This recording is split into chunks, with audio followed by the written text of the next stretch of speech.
This is a message to all of the people in the Middle East, all of you, excluding Israel, because Israel was never a part of this, or the people thinking that they're from Israel were never a part of this. Anyway, excluding that area of land and those people because they're Europeans, they're not Hebrews. Before Islam, what we call the Middle East today, Asia Minor, Persia, was the center of learning next to Egypt. Egypt was the center of learning. Persia was next.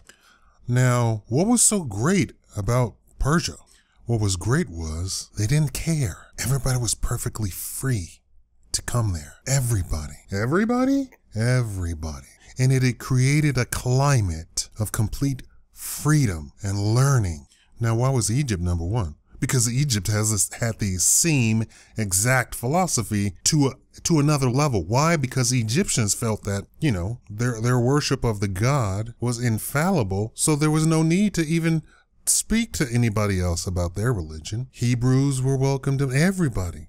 Remember this, none of this shenanigans about Catholicism or Islam was even a thought. But I want to concentrate on the area around Persia. It was the center of learning after Egypt because they just did not care about anybody else's religion, their views.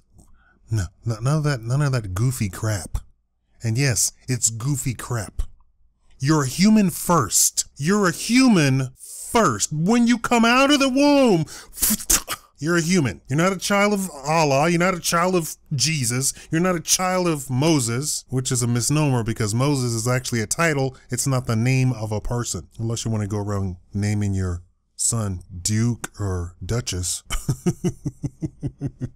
And there are some idiots on the planet who do that today. It was the center of learning. They could name their discoveries. So even today, we still have Persian named stuff that we deal with in science.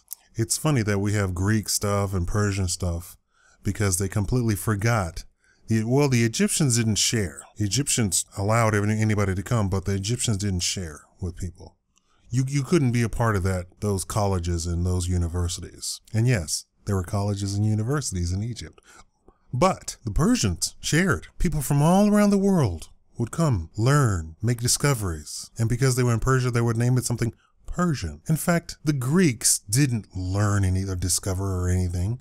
Most of the Greek scholars went to Egypt, learned something, came back and said that they discovered it. Pie from Egypt. Brain surgery is from Egypt. Astronomy from Egypt. But, who's going to say black people contributed the most to science? That would destroy the whole superiority complex that people are walking around with these days. But I want to simply go back to that Persia was a center of learning because they didn't care about your damn religion. You were a human first and only to them. Islam came eons later, much later.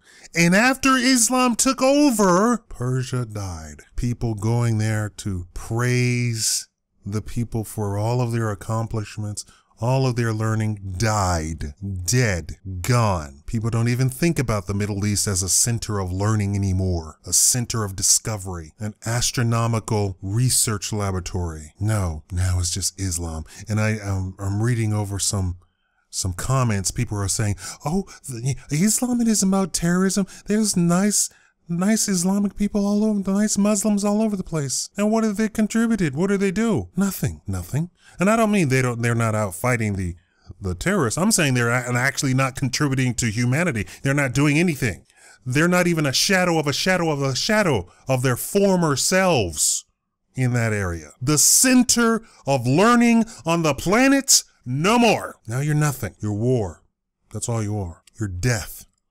Destruction. That's it. That's all you stand for. That's all anybody ever thinks of about that area. It's like saying there's good Nazis. I'm talking about the perception.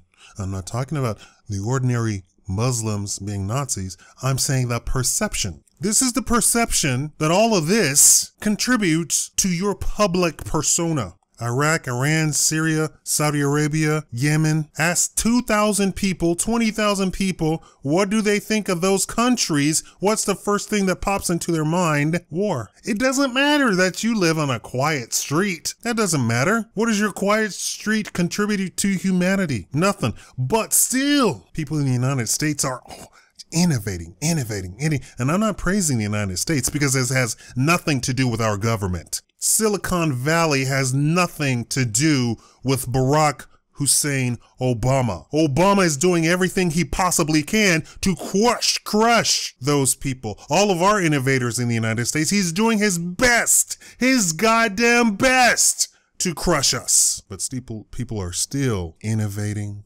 inventing, and people could still come here, create something, get a patent on it, and be filthy rich and transport it all over the world.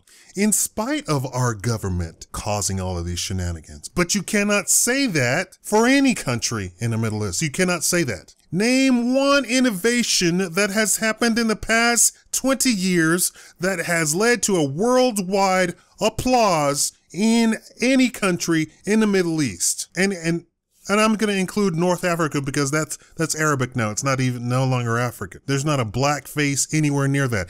And in those countries, they were the most black before. The Bantu and the Nubians came from those locations. They were black like me, if not blacker, darker. I weep for the Middle East. Why don't you get back? Why don't you tell the people in power to, hey, you know what? Why don't you stop it? Just lay off of it. Who cares who you pray to? Lay off of it.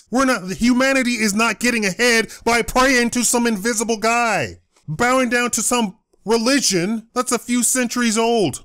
It does nothing. It contributes nothing to humanity. And I say that about Judaism. I say that about Christianity. Why do the Jews do so well? They've already said it. Because most people that you call a Jew don't even believe in that crap, right? Anyway, thank you for watching the Shakaama Live Show.